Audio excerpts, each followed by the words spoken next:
I don't know. Say it with me. I don't know. Good God, it is liberating. I am a towering mountain of ignorance. I don't know. We're taught to believe that everything has a reason. Now, I'm glad that we have the desire to understand the world. That results in all sorts of great stuff. We want to know everything. We're humans. We're curious. And maybe it's our culture. Maybe it's just humanity. But I think a lot of the time we end up mixing up thinking something with knowing something. Suddenly, I know that I don't know. But somehow everyone else seems to know. They all know differently from each other, but they all seem to know. What I'm saying is nobody's opinions are correct in the world. And yet it's impossible not to tie your opinions to your concept of self. And often people tie those things so closely together that they begin defending their guesses as if they're defending their very lives. In a way, they are. This is why it can be so impossible to talk about certain topics with certain people. They've tied those suppositions to themselves so tightly with knots of narrative and constructed reality and values that there's just no untying it. And maybe unsurprisingly, in those situations, the best course of action is just to be friends. The world as we perceive it, as we've built it inside of ourselves, is a lie that we tell to ourselves, not out of deception, but out of necessity. We simply cannot understand the world as it is, and so we construct.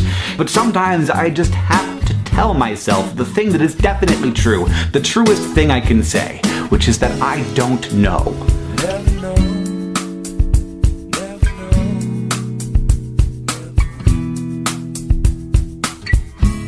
This is the Everyone's Agnostic Podcast with Bob Pondillo and Cass Midgley.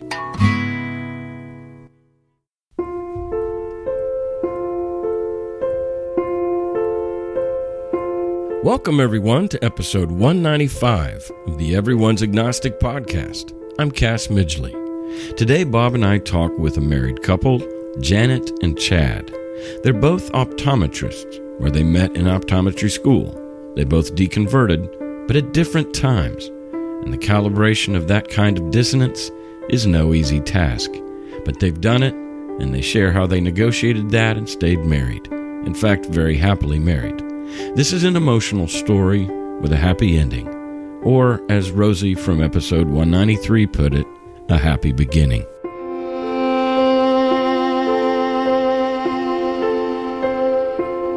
I was thinking this week about Michelle Obama's admonition, when they go low, we go high. I always seem to be trying to clarify what I mean by yes saying. There are two huge contingencies to understanding yes saying. One, more often than not, it must be followed by an and. Yes and. And secondly, it only applies to things and circumstances that are beyond our control. I kind of thought it went without saying, but if something bad is happening to you and you can do something about it, yes saying is the wrong application. Say no to the things that damage, diminish, or debase your person. You would do well to be a person with boundaries, agency, and assertion of your will and feelings, and often that means saying no. So on point one, it is wise to add the word and after saying yes. Yes, this weather sucks, and I don't have to let it ruin my day. That's also agency and assertion. I'm hurt by what my daughter said to me. I can't control her, so I'm saying yes to her, her humanity, her emotions, and whatever else is going on in her life that evoked such anger. And I can respond with understanding and compassion and empathy. I can resist the temptation to put on my armor, grab my sword, and fight back. Instead, I can let myself be vulnerable to her in hopes that a restorative dialogue can occur between us, as opposed to escalating the animosity by doubling down on my pride or insecurity. When they go low, we go high. People are prime examples of that which we can't control, and because they are more valuable than anything, a prime opportunity to say yes to them, their being, their person, their body, their feelings, even when they go low. No saying is always wishing things were different and entering the ring with a brick wall. No saying is throwing a tantrum. Saying no is what 2-year-olds do when they don't get their way. When the weather, the world, our jobs, politics, the people in our lives go low, we can say yes. This is real, this is happening, and I can engage it in a way that is remedial and fosters an environment that will stop the downward spiral that going low, in turn, will allow. This may seem like what Jesus was trying to say in Turn the Other Cheek, but that's a horrible example, and one in which, when taken literally, has enabled abuse and mistreatment. Those with agency and dignity discern wisely when to say no and when to say yes. When our friends have behaved below their true character, when they've done something that they themselves would be ashamed of and in fact are, that's a moment when we can see past their raging eyes or impassioned overreaction. They know they've gone low and often are out of control and are awaiting our next move. Going high is not joining them in those depths, but rather throwing them a lifeline that will restore them to the value and virtues you know they really hold. Now, if this pattern continues and they don't seem to have any self-awareness, remorse, and take no action to correct that behavior, it might be time to say no. Again, this takes discernment and wisdom and a strong heart. Both our yeses and our nos can come from the same place if played well, and that is love. Love is the high road. Love of self in that you respect yourself enough to say no when your boundaries have been violated, and yes to leaning in to the rain, to those you love and believe in when they're at their worst, and ultimately all that you can't control. Our guests today are a married couple with 2 homeschooled children approaching teenage. Chad deconverted first and kept it to himself for a couple of years. When Janet found out, her first reaction was driven by fear. Psychologist Tara Brock says that we can get in a fear trance where we're walking around, going through the motions of a daily life, but we can't see, hear, or feel those we love most. It's hard to reach people when they're in a fear trance. They have erected a force field around themselves for protection. But if you'll wait patiently, maybe even stand guard around them, their solitude might serve as a cocoon that buys them the time they need to truly ponder what they've experienced and recover, and perhaps even be transformed. They may be watching through the glass bubble to see if it's safe. It may seem unfortunate that both parties must be yes-sayers in order for any restoration or even revolution to heal their relationship, but then we'd be saying that our freedom is unfortunate. Chad said yes to Janet's initial no-saying and waited. Janet bravely mustered the courage to come out from behind the force field and say yes to Chad's evolution. And a new thing emerged, far better than what they had before. It doesn't always happen this way. In fact, yes-saying may mean that parting ways is the best thing for one or both of the people.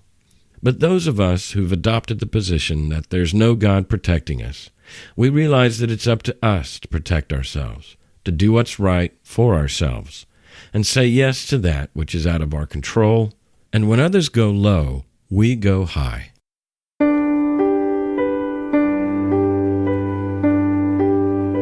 We taped this conversation on March 4th, 2018. We interview people you don't know about a subject no one wants to talk about. We hope to encourage people in the process of deconstructing their faith and help curb the loneliness that accompanies it. We think the world is a better place when more people live by sight, not by faith. Also, we offer these podcasts freely, and your support truly makes a difference. You can support us monetarily in 2 easy ways. You can pledge a monthly donation through Patreon at patreon.com/EA Podcast, or you can leave a lump sum donation through PayPal at our website, everyone'sagnostic.com. Our opening monologue is an excerpt from a YouTube by Hank Green, titled Towering Mountain of Ignorance. The music behind it is Never Know by Jack Johnson. The segue music on this episode is The Road by Nick Cave and Warren Ellis. Thank you for listening, and be a yes-sayer to what is.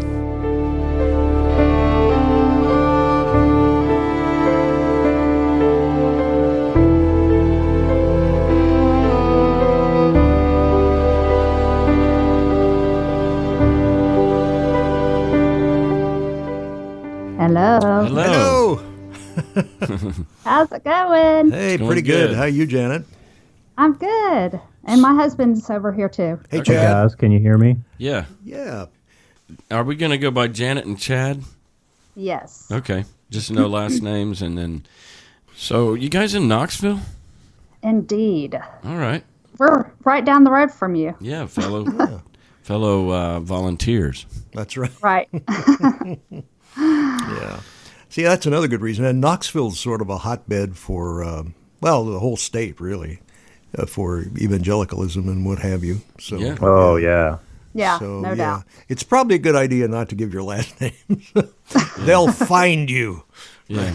Yeah. right. Until you hit, I've been studying up on personal finance, and until you hit that acronym FI, financially independent, best to keep it to yourself. Yeah, around here. Now, isn't that something? Yeah, it could hurt Because your it could income. impact your It income. can derail, your career. What line of work are you in, Chad? We're both optometrists. We met in Oh. school. Oh, well, that's awesome. That's eye doctor. Yeah. Yeah. Cool. My brother-in-law's an eye doctor in Norman, Oklahoma. And, Oh, really? Yeah. Oh, that's cool. I got your email, and I'm truly. I think this is going to be really relevant to the listeners because, if I understand it correctly, you both were Christian, and we'll get into that as far as the history of it. Mm-hmm. And then, Janet, you were exploring Catholicism. About that time, Chad's exploring the history of Christianity, where it came from, how did we get the Bible, and probably, those kind of things. And he's on his way down or out. I shouldn't call it down; it's up, actually. And in the meantime, and maybe as soon as you figured out that he was leaving, you doubled down. Oh yeah. That sums it up pretty much. He was on his way out. I was moving in deeper, I guess. I don't know. Why?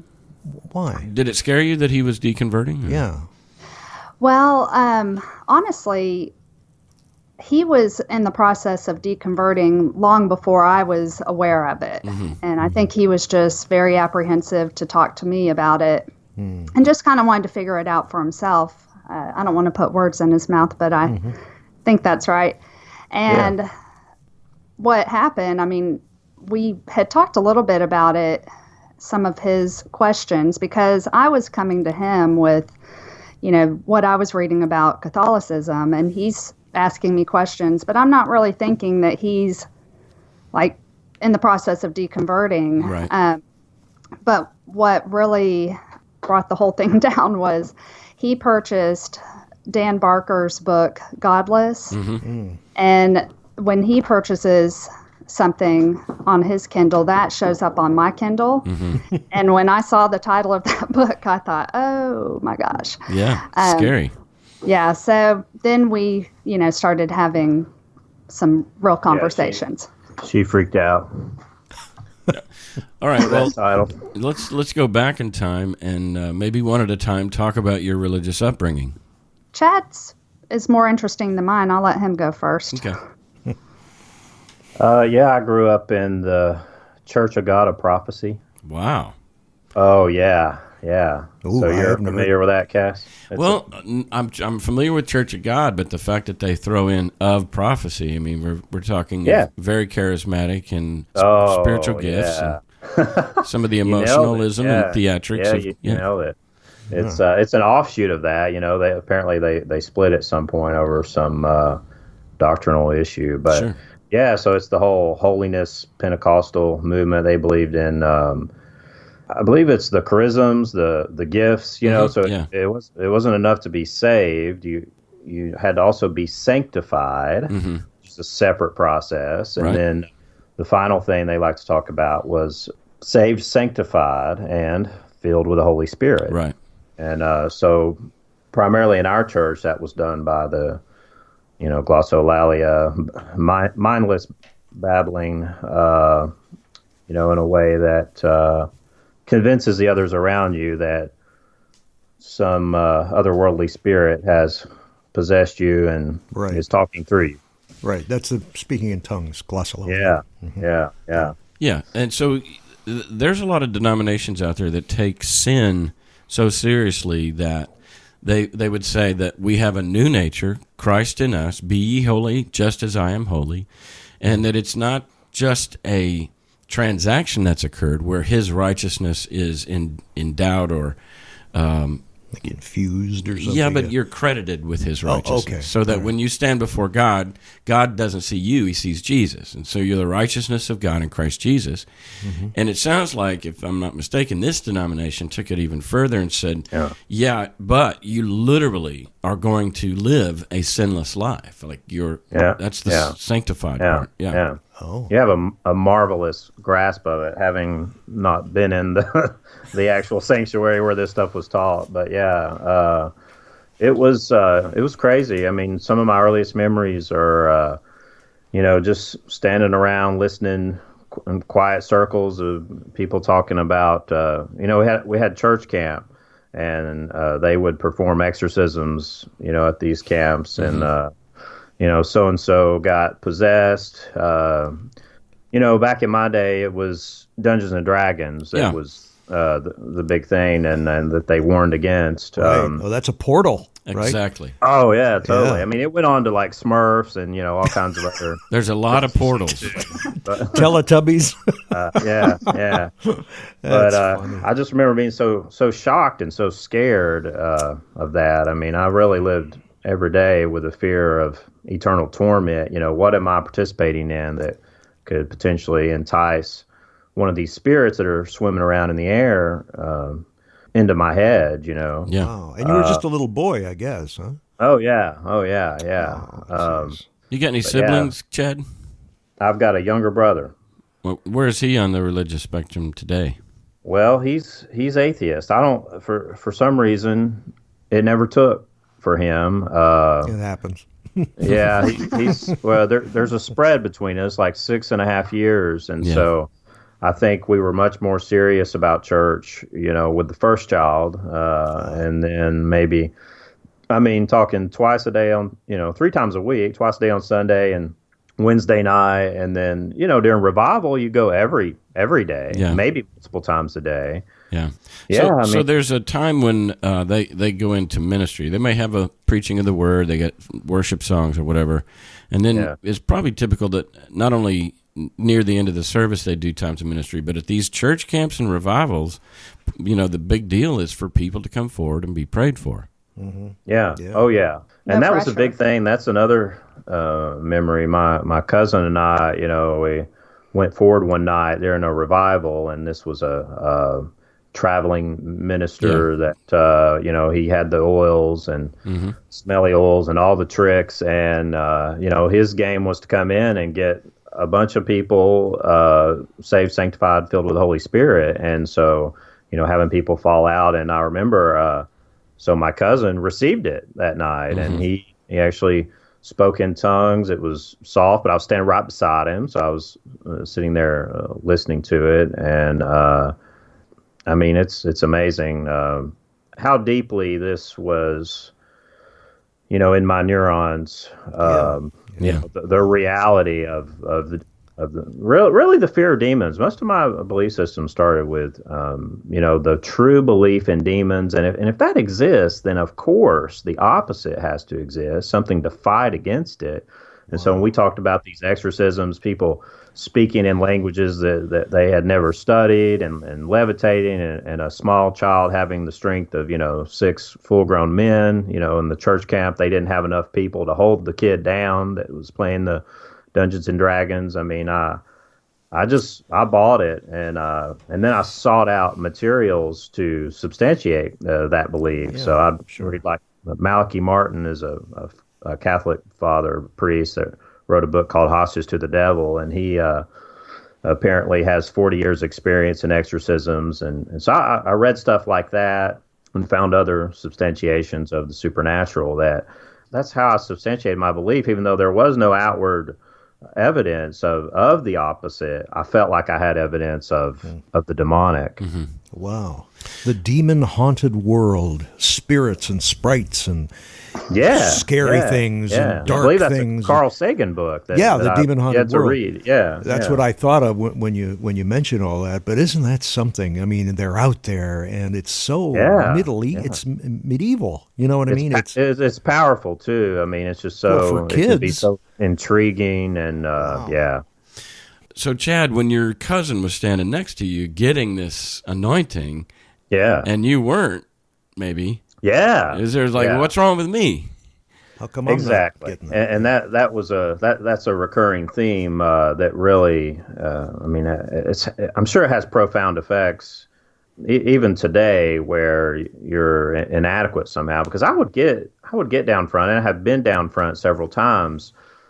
And you have others around you, from youth leadership and kind of egging you on, trying to get you. And I just could not get my brain to do it. Like, I could not do it. And so, the question is, what in the world is wrong with me? I must have a tie to the dark in some way. I must have something in me that, I'm not allowed to become a holy vessel, It's that one time that you were in the car with some other family and a Kiss song came on the radio or something, and that was a portal. And what? Exactly. Kiss? Wait a minute. Exactly. Kiss was a portal? I'm just saying everything's a portal for these people. Oh, okay. Jeez. So what about you, Janet? Yeah.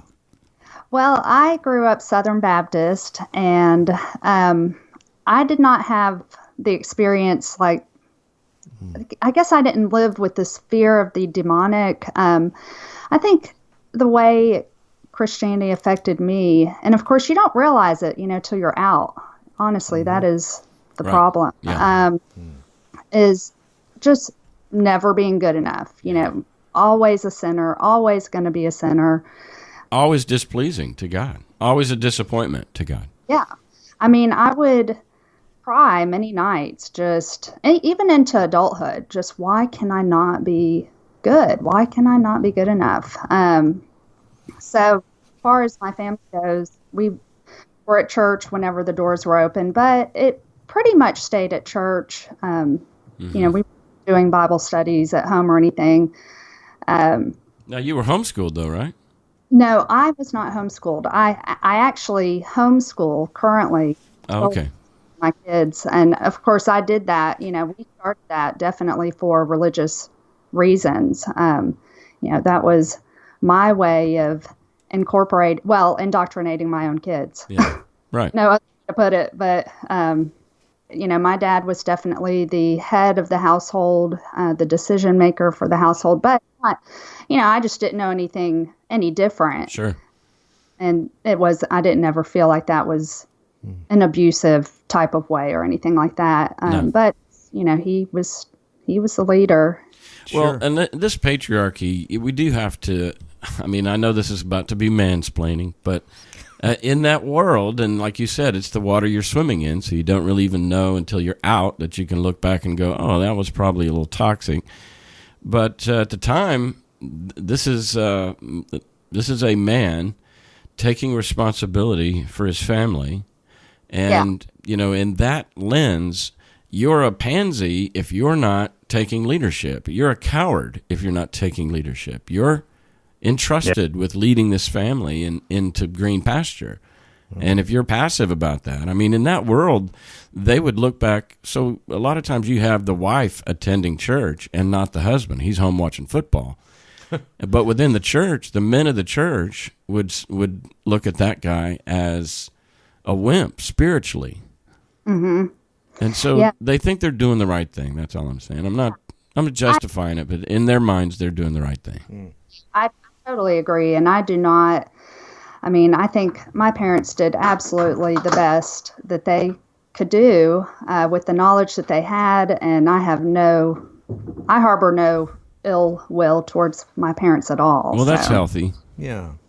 Janet, you say you have kids now? Or you have kids, right? We've got 2 girls, and so we're still homeschooling. We kind of I'll tell you the thing. We love to go to Disney, and we love to go to Disney when everybody else is not at Disney. That is one of the main reasons that I love homeschooling, and I love being with my kids. But, there will be a time where I think they will need to go to school. Probably. Yeah. What age are they? Right now, just 9 and 11. Right. Well, so there's a problem. Were you homeschooling the kids in Christ, as they say, and if you were, now what are you doing? Actually, yes, I was definitely.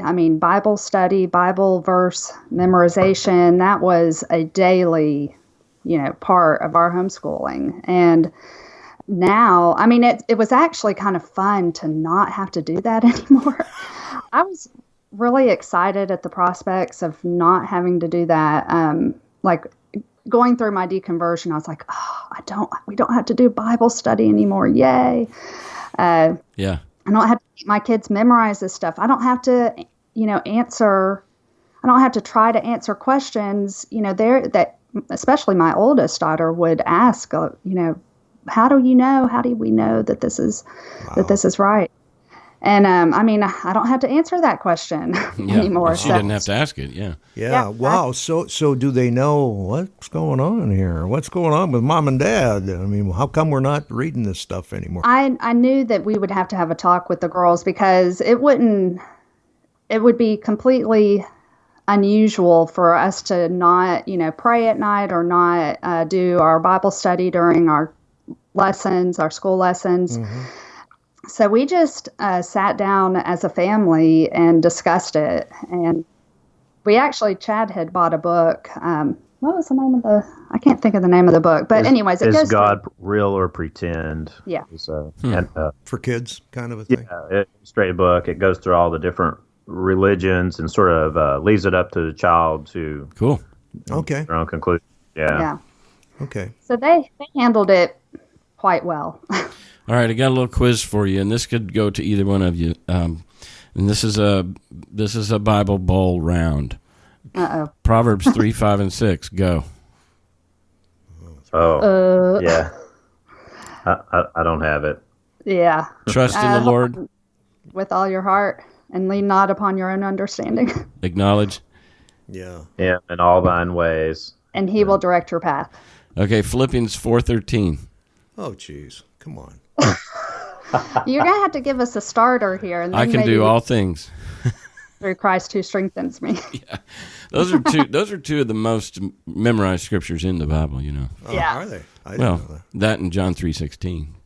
Which is what again? For God so loved the world. Oh, yeah. Okay. That he gave his son. Okay. Yeah.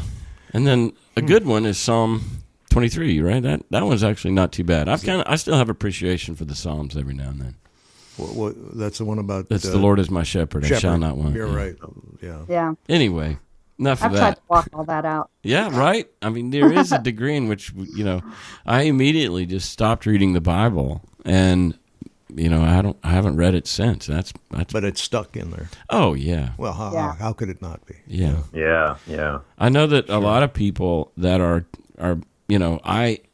every now and then we're tempted to just break into prayer, and it's almost like a rote impulse that is ingrained in you. And when things are going wrong or you're distressed, and you're like, for me, I take a walk around the block and I think out loud sometimes, and I have done it. I have actually started praying in tongues at times, just without even thinking about it. And then I catch myself and I'm like, yeah, that's funny. Yeah. Where did that come from? But isn't that interesting? It's in there. It's in there. Yeah. I know. Yeah, there was something that I went to bed and I was worried about something, and I was like, man, I would be praying right now. What am I going to do? I don't have anyone to pray to. What do I do instead? Yeah. But I have started trying to meditate, and we're talking YouTube videos that, that just like guided meditations that, try to help me realize that I don't have to believe every thought, that's running through my mind 24/7, Yeah. And that we've talked about it on the show. We are advocates and proponents of meditation in that it does calm the monkey brain. Yeah. Because that's where a Definitely. lot of stress and anxiety comes from, is that you're just, what if, and here's the past, and here's the future. And meditation kind of grounds you into the moment, and you realize, I'm okay. Yeah. Or it'll work out. Or I'm so tired now. No wonder, let's wait till tomorrow. Yeah. That kind of stuff. Right. we can figure this out. Those kind of things. Yeah, I get it. What are the 6 things that make you a testy person? There's hunger. There's hunger and fatigue. Hangry. Yeah. Oh, fatigue. Right. For sure. Stress. Probably stress. Oh, absolutely. Yeah. There's stress, and then there's sick. And there's one of them, like you got a headache or something. Okay, you're not feeling just things that make you testy. To where you're on edge, and then so your siblings, Janet, did you have siblings? I just have one sister. She is still a very devout Christian. Okay. My dad passed away. My mom is still a very devout Christian, but I am, open with them. Oh, you're out to them. Yes. Okay. Yes. How'd that go?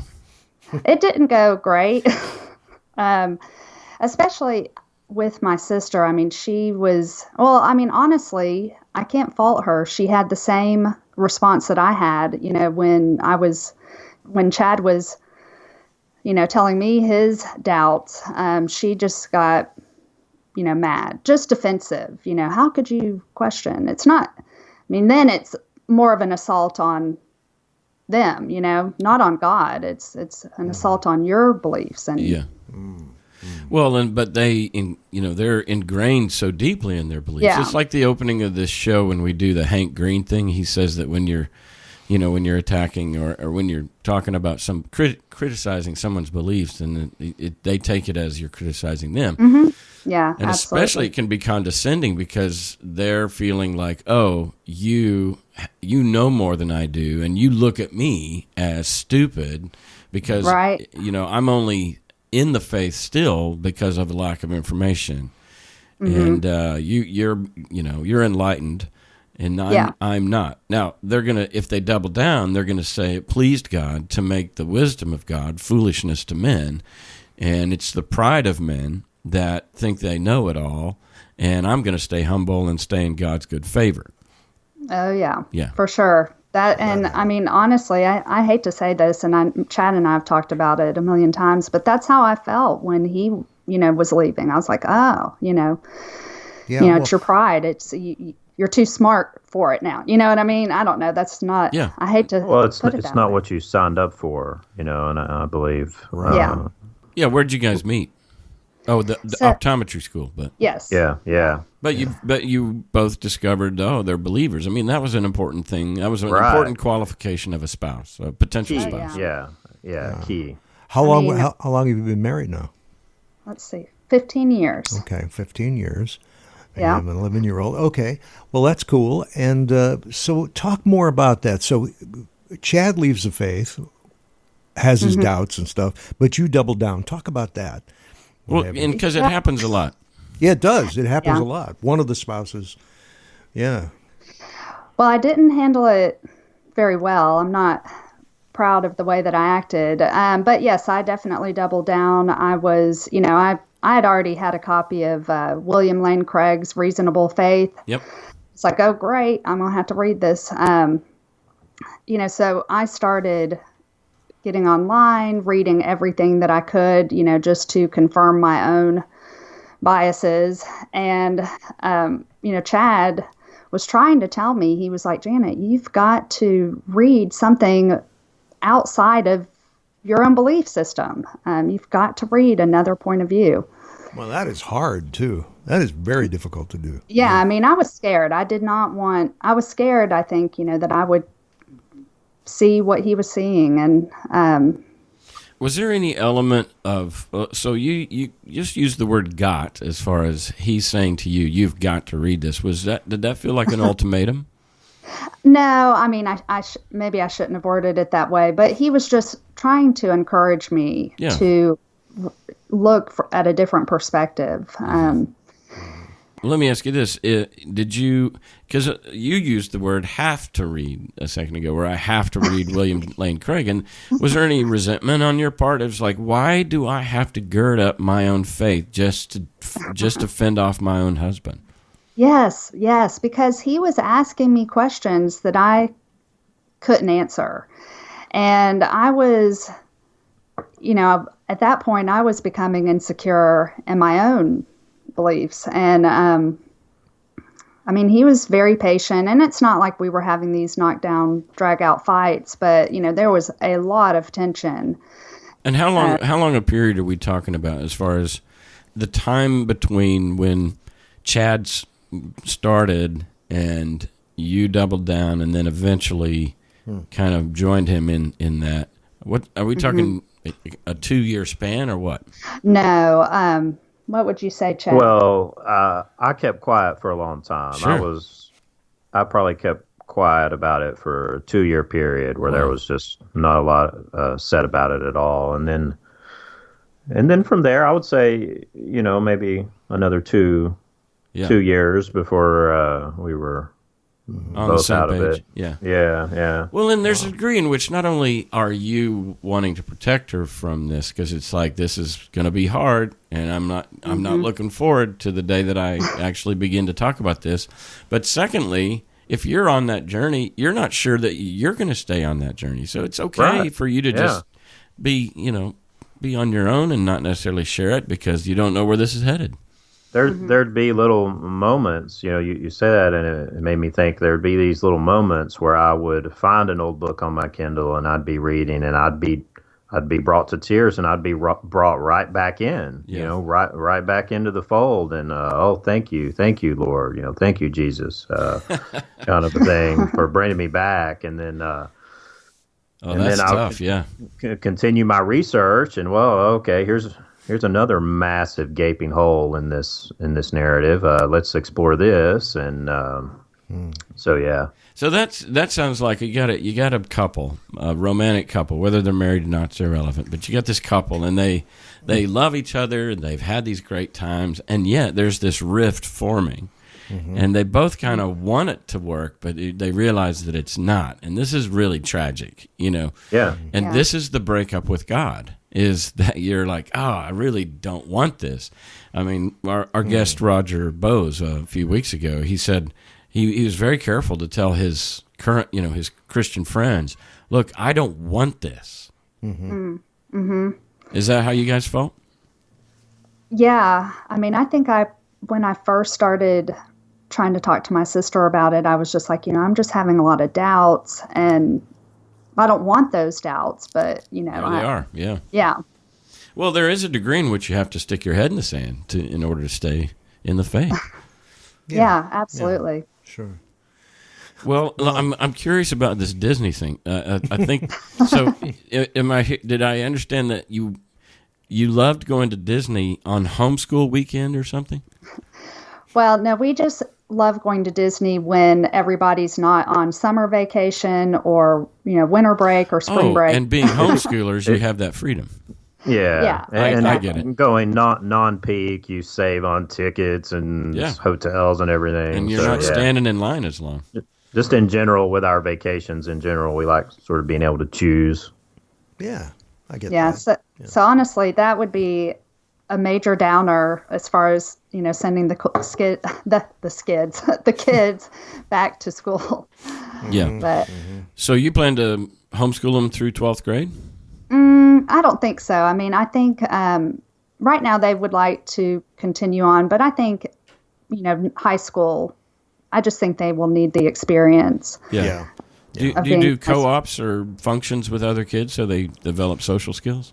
Yeah, we've got a secular homeschool group, which is, extremely helpful, surprising in this area. But honestly, most of the co-ops and most of the groups are Christian, and we lost a lot of our social experience, when we left Christianity. And I don't care, but I care for the girls. I feel bad for them. There's times where they're like, why don't they, how come so-and-so doesn't call anymore? Because I did come out and tell my closest friends who also were homeschoolers, and I have very little communication with them anymore. Yeah. Wow. So. Yeah. So how'd you put it? Did you say, I don't believe anymore, or I'm having doubts? Or? I actually, I kind of wimped out and wrote a long letter. Okay. I don't know. Usually when we would get together, we'd have all the kids around, and it would be hard to have that conversation with kids running up and, sure. Mom. Yeah, I don't think that's wimping out. For one thing, in a written page, you're able to edit, think through, make sure that it's a clear thing as opposed to just speaking off the hip. Yeah. And then secondly, it's not the kind of thing that you're wanting to have a conversation about necessarily, as far as I'm wanting to present this, let you think about it, and then if you want to engage me, that's fine, but there's not the pressure to if I were telling you in person. So I don't think it's a bad idea. Yeah. Okay. Yeah, absolutely. So, Chad, I have a question for you. So 2 years and then another 2 years. First 2 years is you kind of getting your act together, learning, reading, and what have you. And how did it manifest itself, like with church? Did you not go? Is that what happened? Or did you keep going and keep reading? Yeah, I did stop going. My deconversion, since the central tenet of it was the demonic, then I had to deconstruct that, and the possession and all that, and the boy coming to camp and getting himself possessed, as we say down here. got down here and got in a Dungeons and Dragons. He done got himself possessed. Wow. So what church did you guys decide to attend as a married couple? I mean, we got your backgrounds, but where'd you go? We went to a non-denominational church together.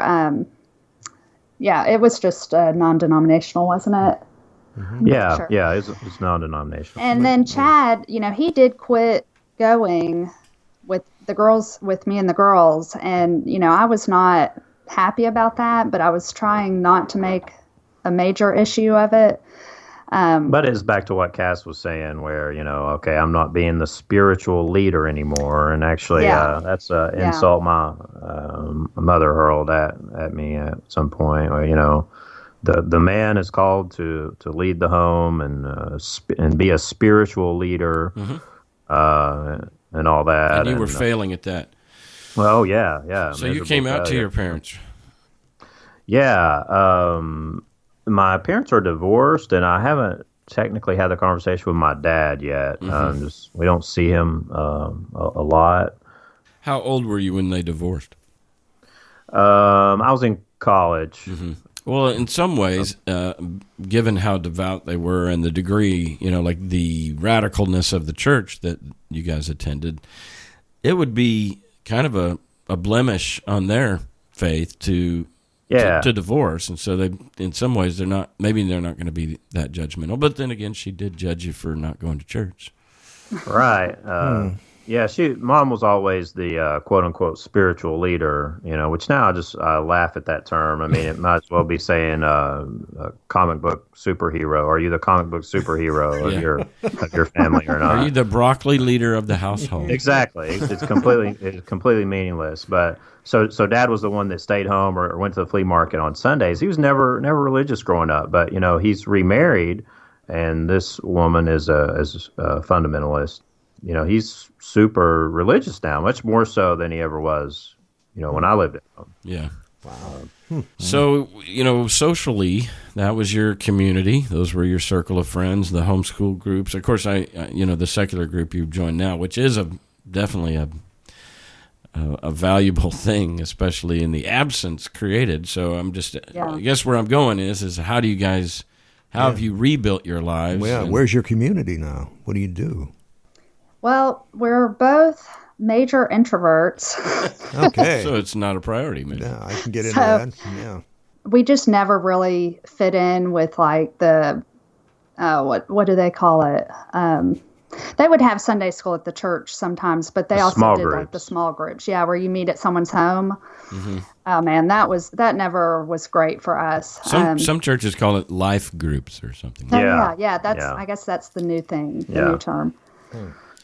So the non-denom church was kind of the compromise between your Southern Baptist roots and your Church of God of Prophecy roots. And I mean, was that a good experience? Is that the kind of church with like really good music, like drums and good contemporary music? The music is always what could, stir me to tears. And move me spiritually. Yeah. Spiritually moved. Which is also one of those things that you said you don't really realize how bad it is until you're out. But no, I'm serious. We loved those self-debasing songs where you and now you listen back to it and you're like, oh, those poor people that hate themselves or whatever. Right. Oh, my. Oh, my gosh.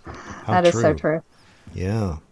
You're right. The non-denominational was a good compromise, good in quotes, between two. It was good in what it was doing, which was just further embedding lies, Yeah, but it was the part of the refreshingness. Probably is that a word of it was that they didn't emphasize demons, and that was probably refreshing. Yeah, that's true. Well, I don't know. They didn't do exorcisms, and we didn't have any levitation or anything. And they actually didn't believe in speaking in tongues, which always threw me for a loop. I was like, oh, what does that mean? Is all this stuff kind of arbitrary? It's like my other church said, well, I couldn't go through the 3 steps unless I spoke in tongues. That was like a key thing. Yeah. And when we went through our, what they call it, Providence 101 or whatever, at the church, they said, yeah, if you speak in tongues, you're basically going to be escorted out. Like we don't hang with that here. And that was like one of the first tiny little rivets taken out of my ironclad belief system. It's like, it kind of seems like the rules are arbitrary, almost like we're talking about, Batman mythology or what's canon, in some kind of fictional tomb. We can sort of make things up as we go. It is very problematic how many Christianities there are. Yeah, and that's one tens thing. Of thousands. Yeah, when you've grown up in one, it's literally just. You don't even think about it, but it is the right one. Of course. And you're happy to be in it, like lucky me. I walked into a family that got it right. And then as you get out of that bubble and your friend or you go to college and or somewhere in there, you're like, there's a chance that I was wrong all this time. There's a chance they're wrong. And that's where that word arbitrary comes in. I can see where it's like, we're making it up here. Yeah, making it up as you go, and that's what's so crazy is you look back on it, it's like, man, it's just some dude. It's just some dude that made up a story, or a group of dudes, just Iron Age shepherds. They made up some stories, and they didn't know what microbes were or what disease was or where the sun went at night. Yet we're using them to get all of our contemporary knowledge on how to live. And here's what's wrong with that. We're talking heaven and hell hang in the balance. Yeah. Why is this so ambiguous when it's important? Exactly. It's highly important that we get this right, and nobody's right. And and so it just doesn't match up that if God, God needs to make himself clear. Yeah. Yeah. Absolutely. Well, instead he's playing hide and seek. Right. He's going to hide over there in the bushes. You're going to beseech him and seek him out and convince, even do brain tricks where you actually will mumble what you think is an angelic language just to get this dude to step out and say, "Here I am, my son, and here's what I want you to do." But he's not. He's just going to hide over there. Yeah. Gee. Well, and the promise that if you seek, you will find. I was seeking. I should have found. And then my friend over, in college, or my neighbor in the neighborhood, he's seeking and he's found something different. Yeah. No, Yeah. It's weird, Right. isn't it? It's Yeah. very upsetting. What does that say about faith as a methodology for thinking, or maybe faith as compared to like the scientific method?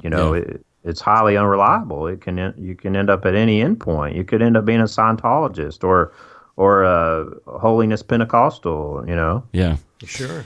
So, Janet, you went, or at least you kind of got into studying Catholicism a little bit. Right. Because, I guess after the break, it's like, well, there's got to be something. It has to be somewhere. And tell me about that journey. Turning over another rock. Yeah, let's. Right. Yeah. Yeah. I think I was just still searching. I don't know. But honestly, I think I was somewhat influenced. I'm not happy to say this, but I had a lot of Catholic homeschooling friends, and there are actually a lot of Catholic homeschoolers. They have because they tend to have large families, and they're expected to offer them a Catholic upbringing and it's schooling. expensive too. I had started going to a Bible study, which I just thought, it's just a Bible study, but they were all Catholic. Most of them were Catholic.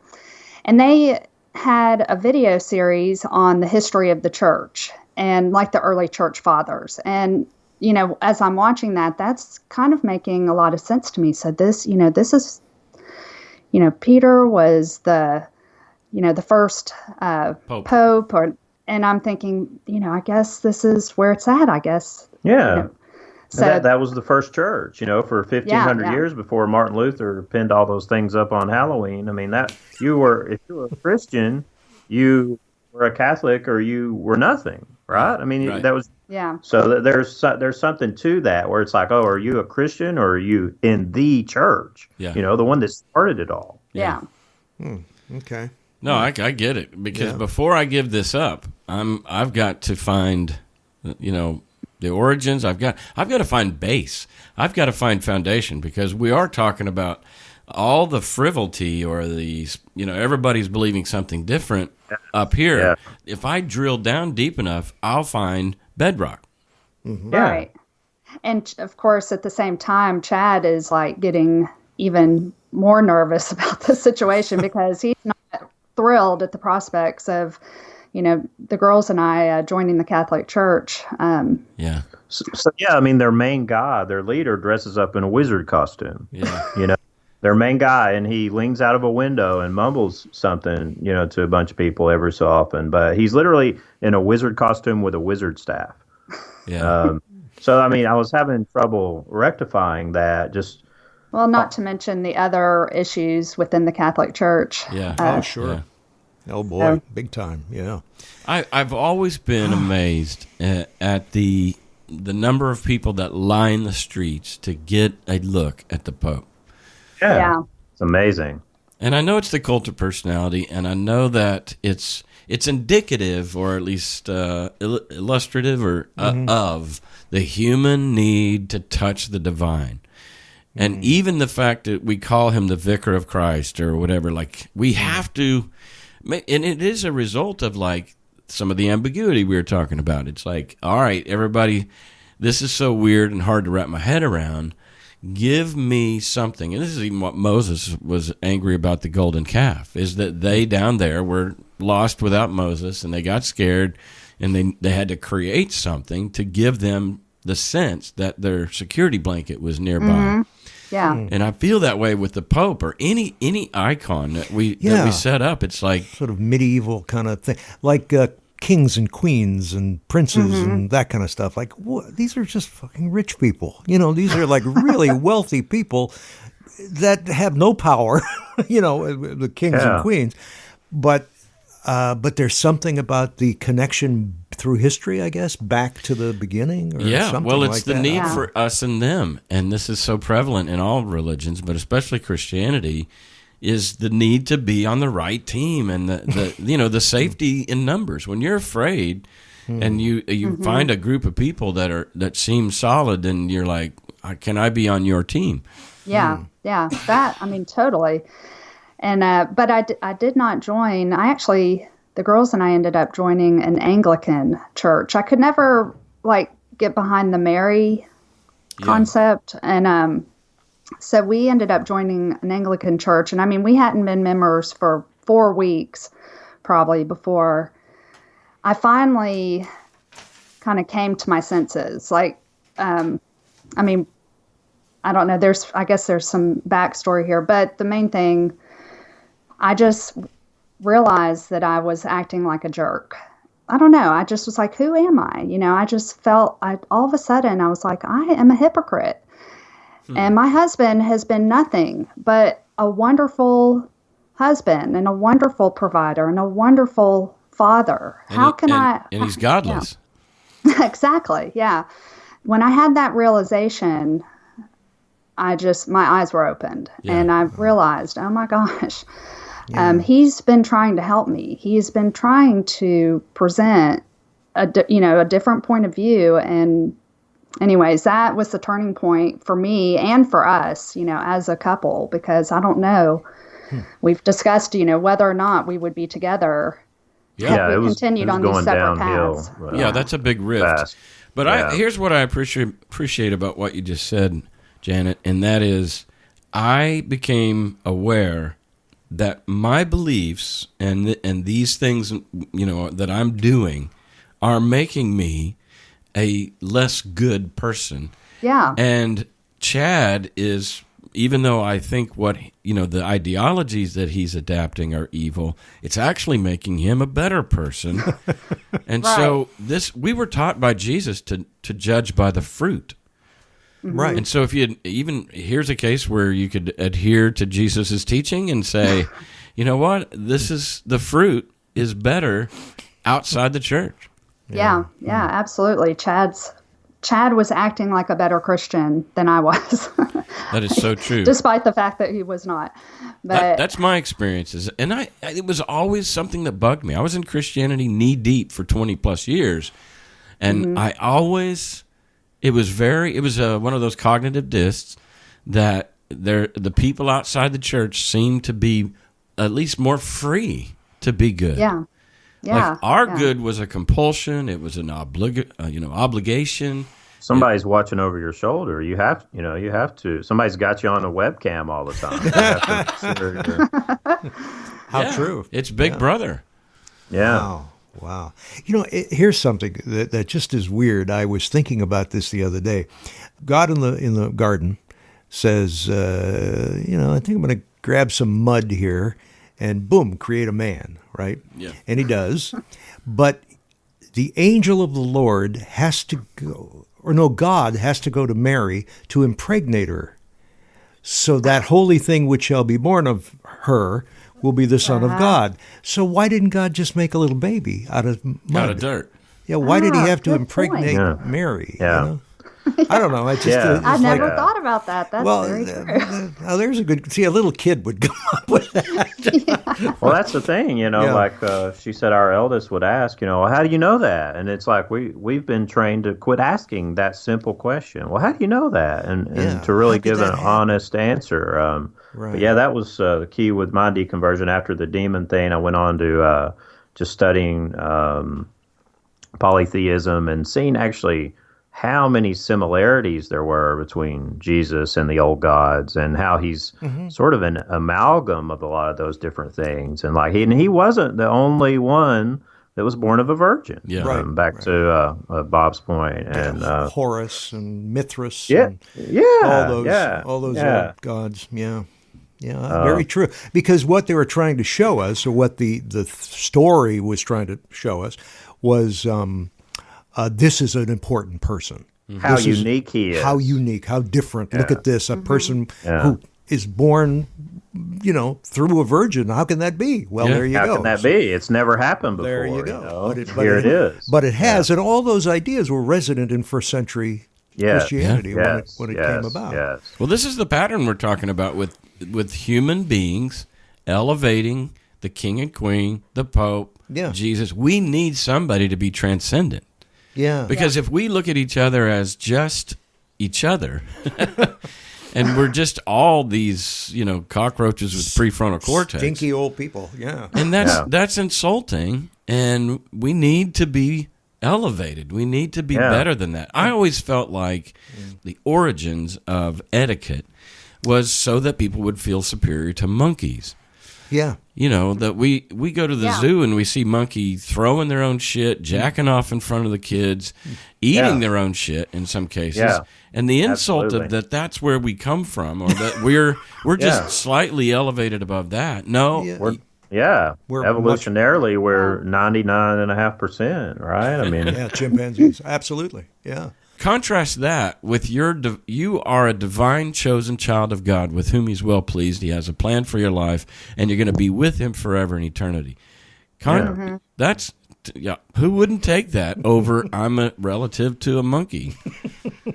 Exactly. I mean, that's something that's fascinated me too, just in studying all this, is the origin of these human emotions, like why we need to be so elevated above all else. I think it's evolutionary baggage. I think a lot of our problems mentally are, for some reason, a certain trait or emotion gave our ancestors a benefit over their fellow ancestors. Like, oh, well, I'm better than him. And maybe that resulted in different behavior that allowed him to have more children, that allowed, that to be passed on, that tendency to be passed on and on to more and more. But that's the latest thing I'm onto, is just the evolutionary baggage and why we behave the way we do, why the backfire effect is a thing, why you can be presented with disconfirming evidence of a belief and you'll just completely ignore it. You'll just double down on what you've already been told. Yeah. Could it be that Janet and Chad, you're both you're scientists. I mean, you're medical people. You're eye doctors. You know what I mean? Is there something about that? I take it as a huge compliment to be called a scientist, because I think of Bill Murray and Ghostbusters. Now there's a scientist. I know what you mean. That's the real scientist. That's but what I mean, you're. I don't think I've hit that yet. But you're doing. And you studied. Yeah, you're a studied person, and what have you. Does that mean anything? I don't know. Was that a thing? A help?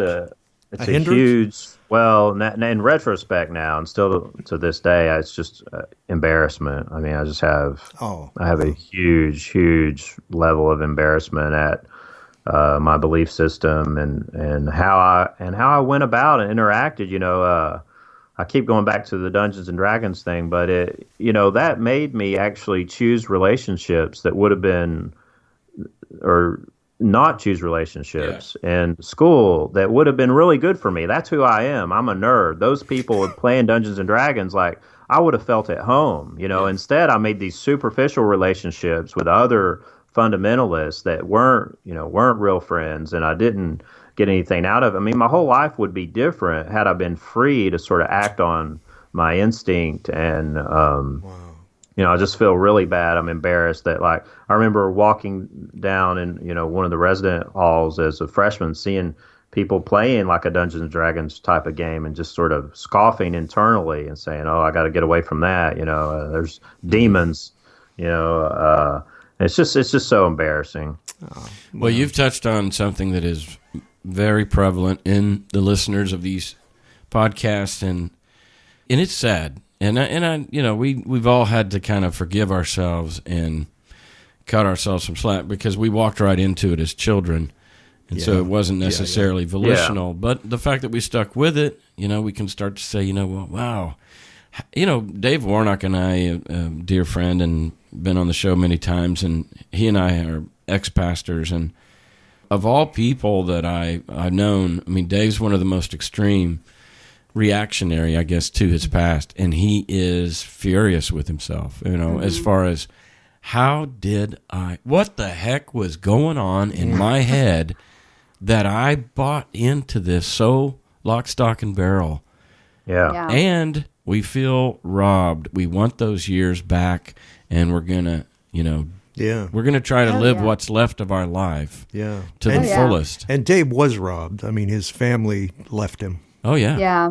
Yeah. They refused to. In more ways than one, he was wrong. That's such a sad story. Yeah, that's a horrible story. It really was. I'm familiar with that.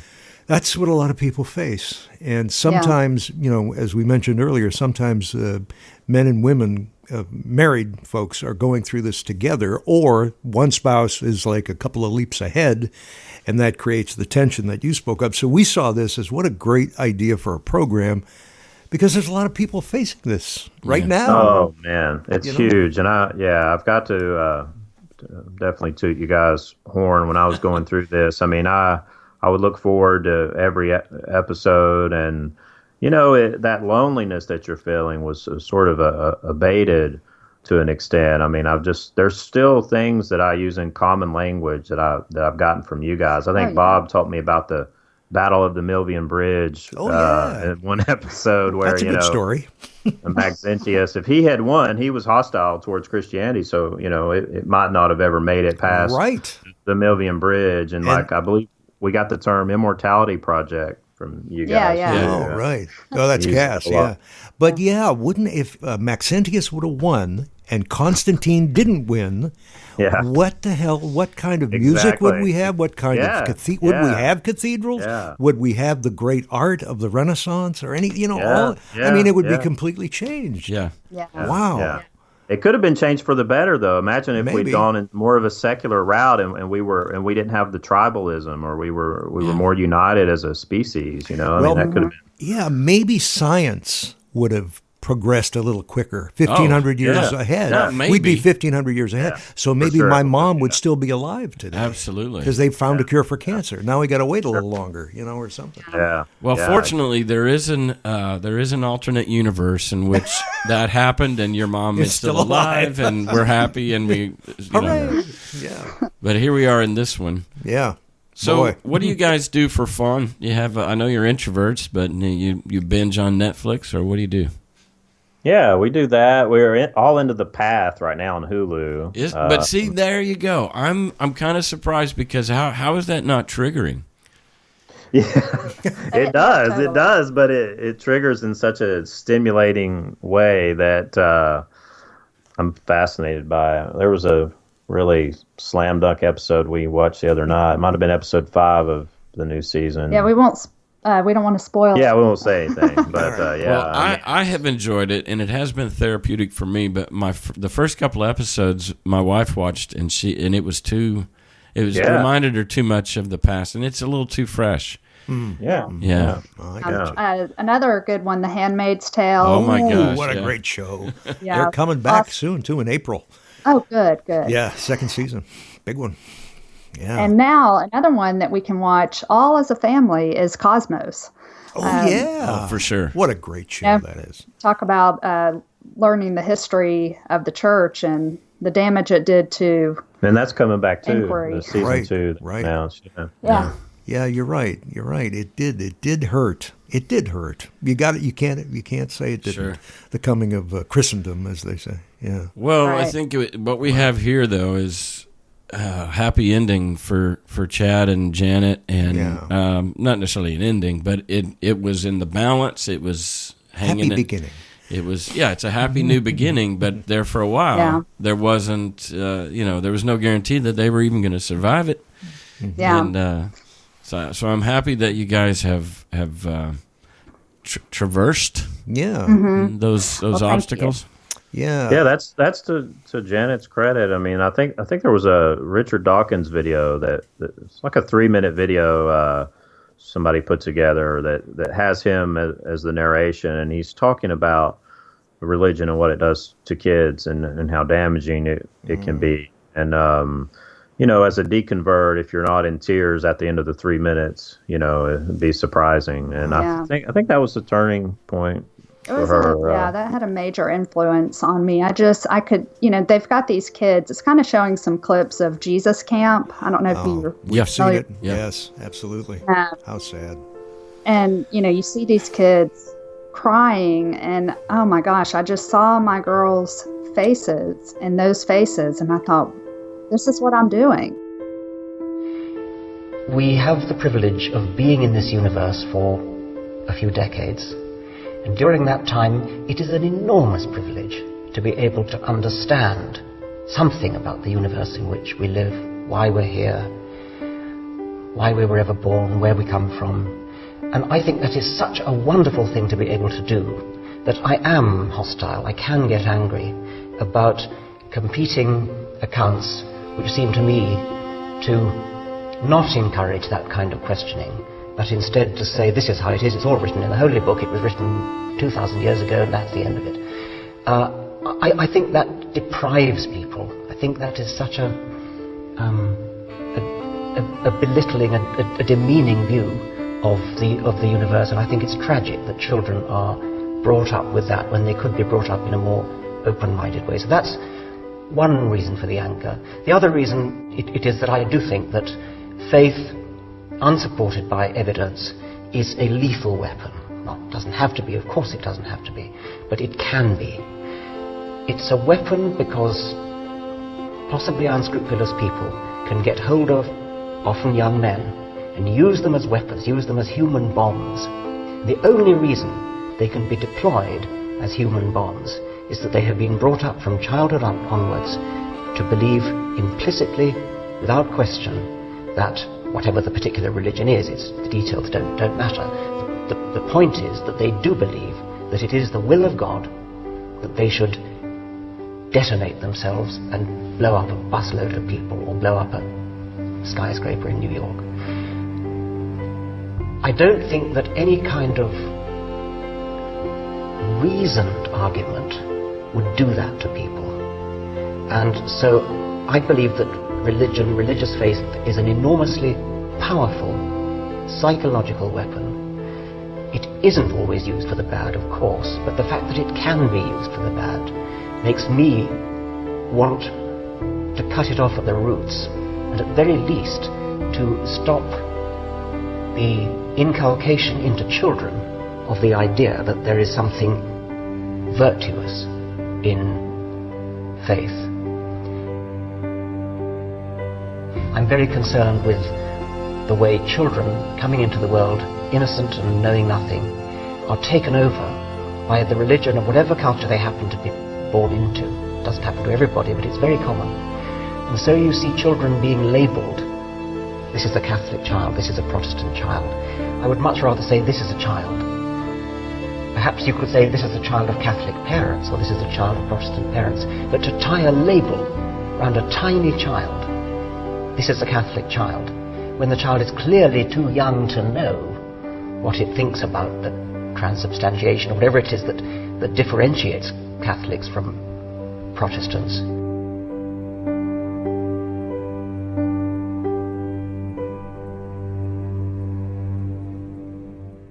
That's my passion now, and I devote.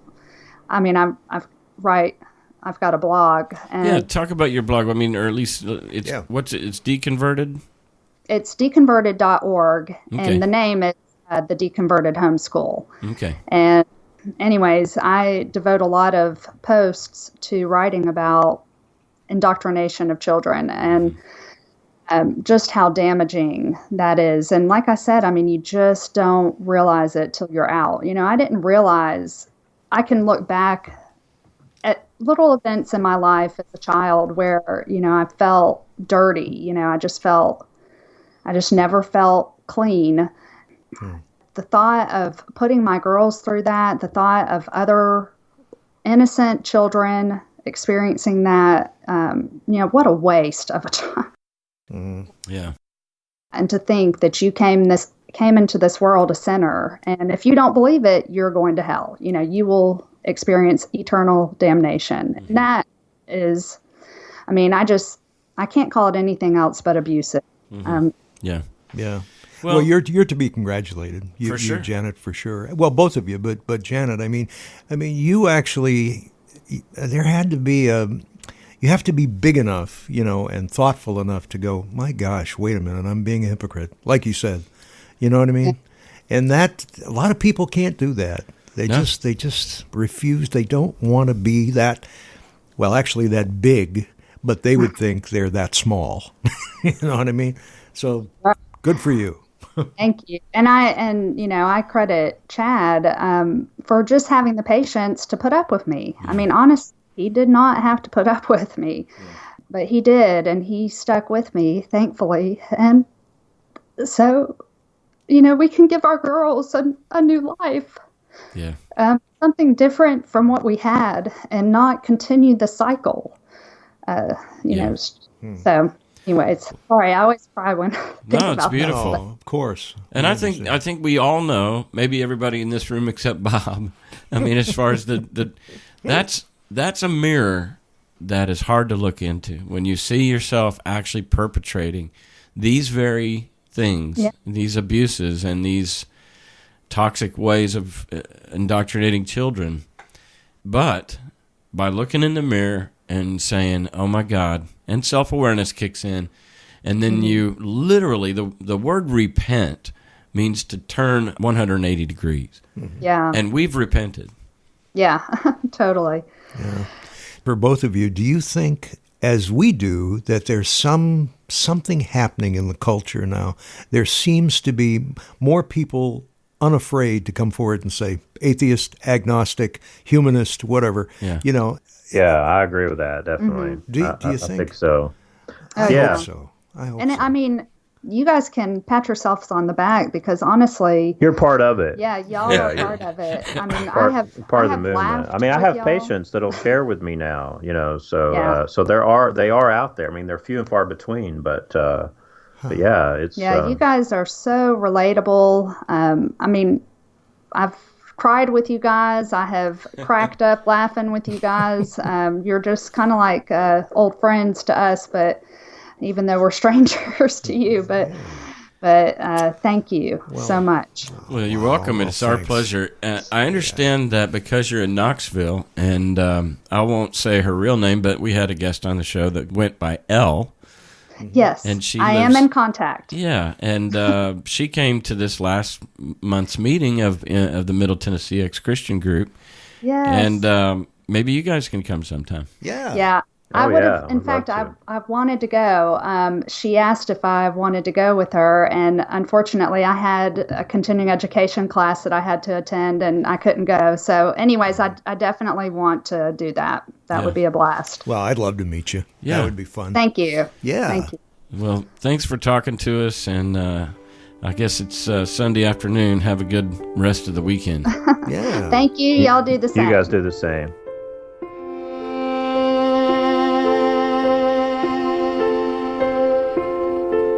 Janet and Chad.